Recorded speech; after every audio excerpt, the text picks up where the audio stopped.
So, hello everyone, this is Michael Johnson, and I'm recording my Michael's Musing blog. So, kind of the first topic I wanted to talk about today, and this is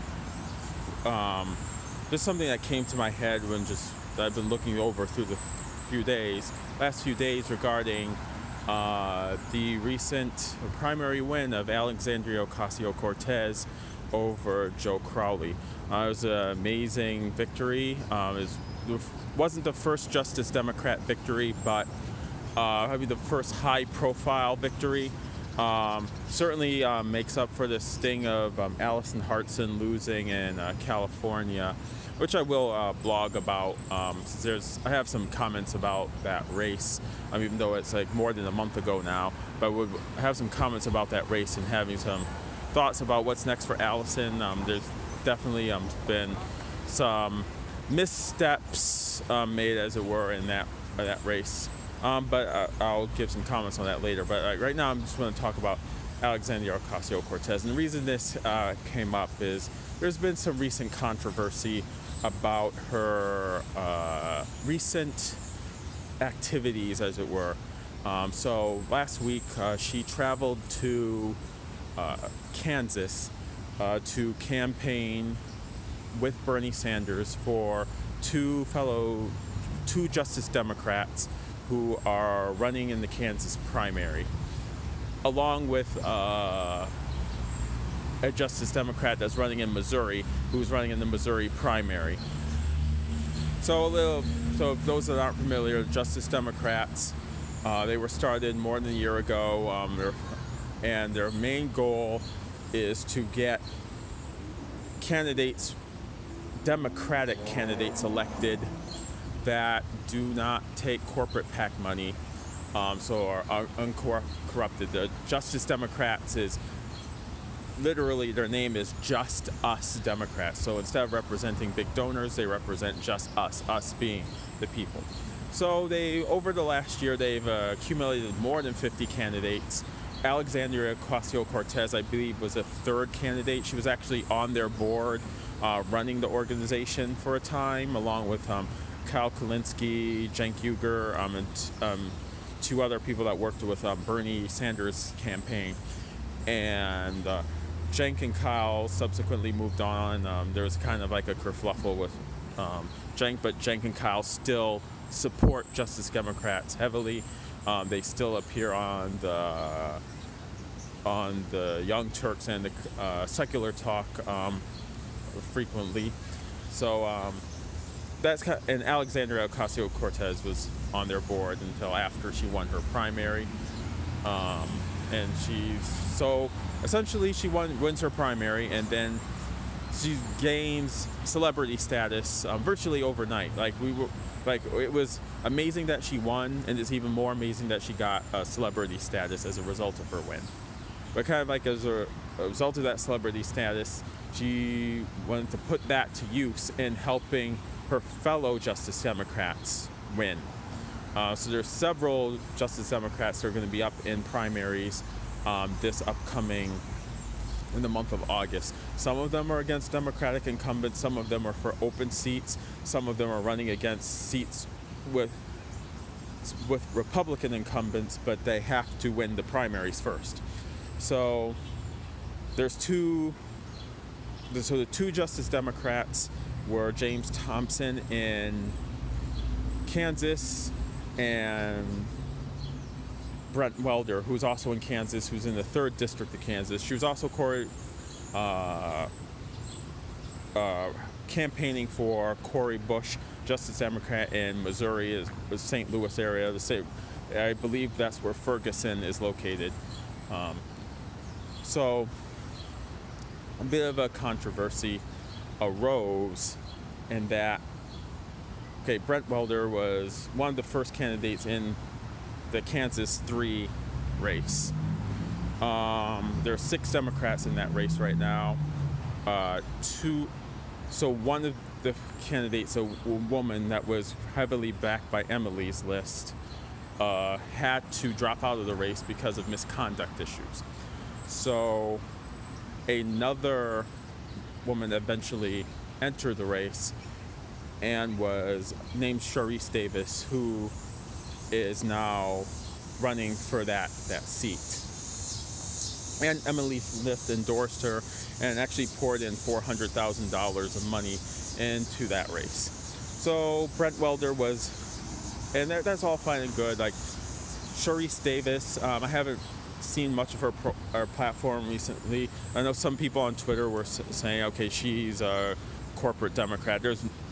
I don't know about that. She's endorsed by Emily's List, which happens, who has funded establishment candidates more often than people that are not funded by corporate money, but that doesn't necessarily mean that Sharice Davis corporate. She's not as progressive as Brent Welder, but she's not like some awful candidate. I just want to make that clear. But a controversy is occurring that, so Sharice Davis is a woman and she's a Native American. And Brent Welder is a white male. And the controversy is that, okay, Alexandria Ocasio-Cortez is campaigning for a white male against a woman of color. And there's a huge with Bernie Sanders. And there's a large amount of controversy around, okay, she's betraying her principles of helping to get minority candidates elected and things like that, and that Bernie is misogynist because he's supporting a white male against Sharice Davis, et cetera, et cetera. So I just wanted to talk about that. Main issues is this controversy really highlights just the real problems of identity politics, in that people are seeking inclusion and diversity at any cost. Now, I'm in favor of diversity and inclusion. I am running a company, or with my co-founder, that's focused on fostering inclusive innovation and helping people of marginalized backgrounds get access to the resources they need to build successful entrepreneurial ventures. And I'm all for getting more minorities elected.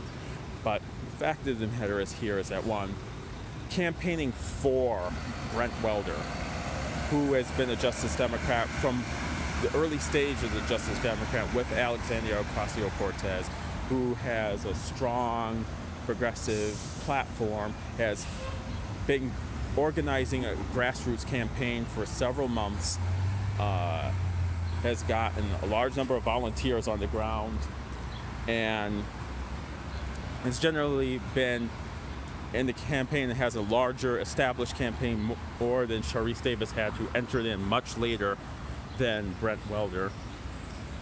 The idea that now she's misogynist or Alexandria Ocasio-Cortez is being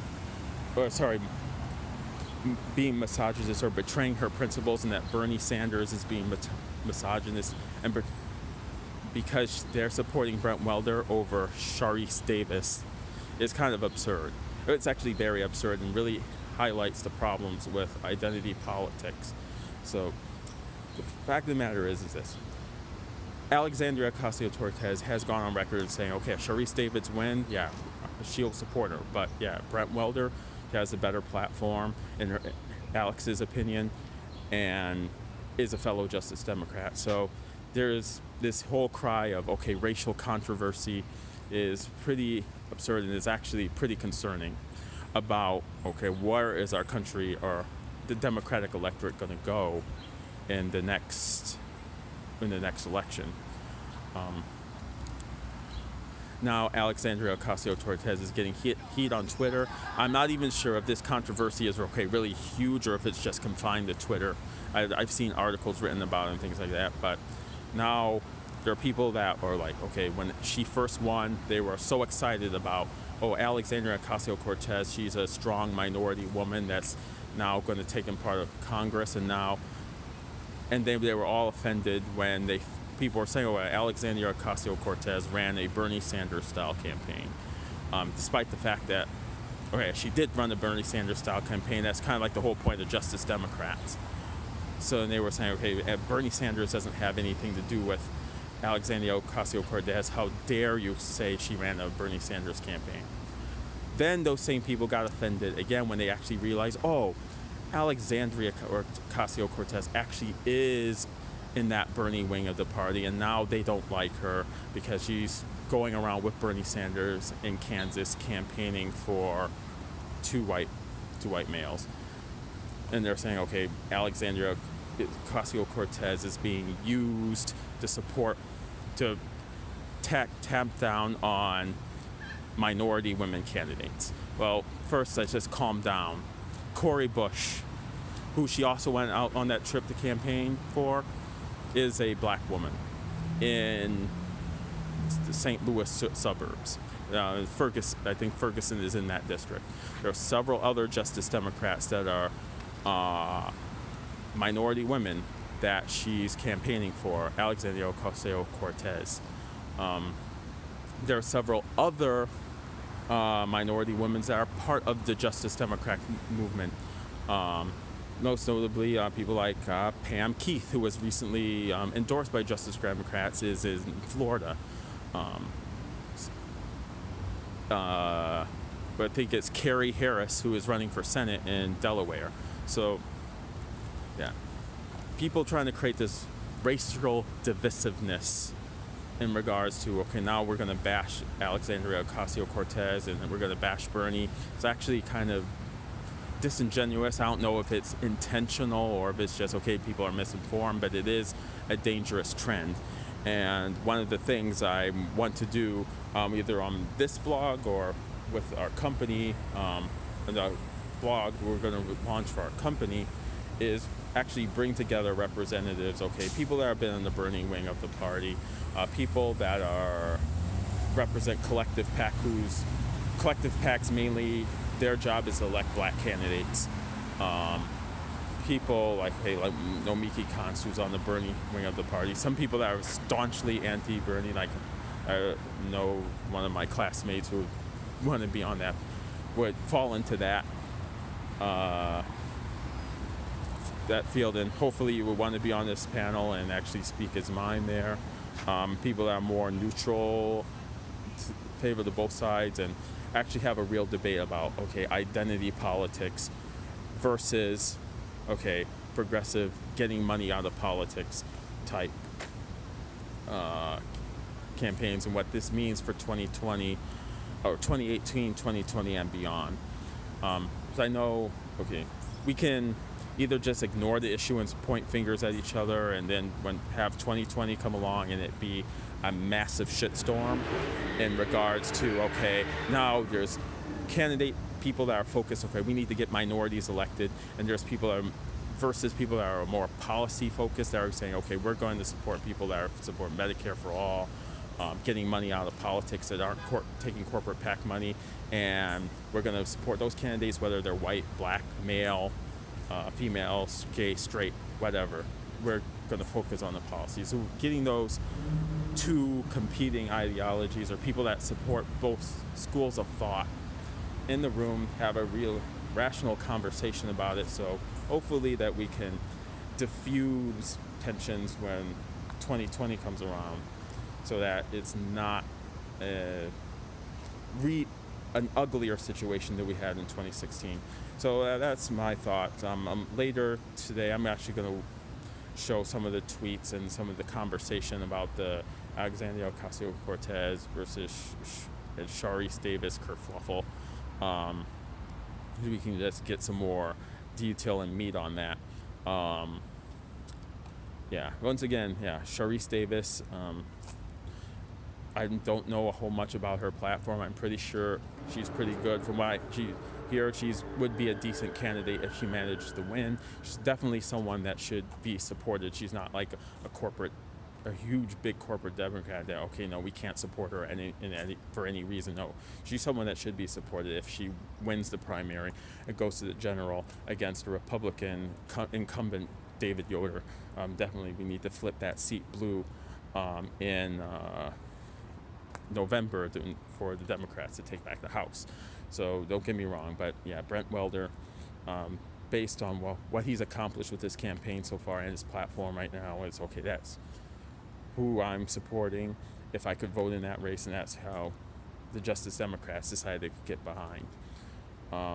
So that's my thoughts on that, and I'll be back later with some more info.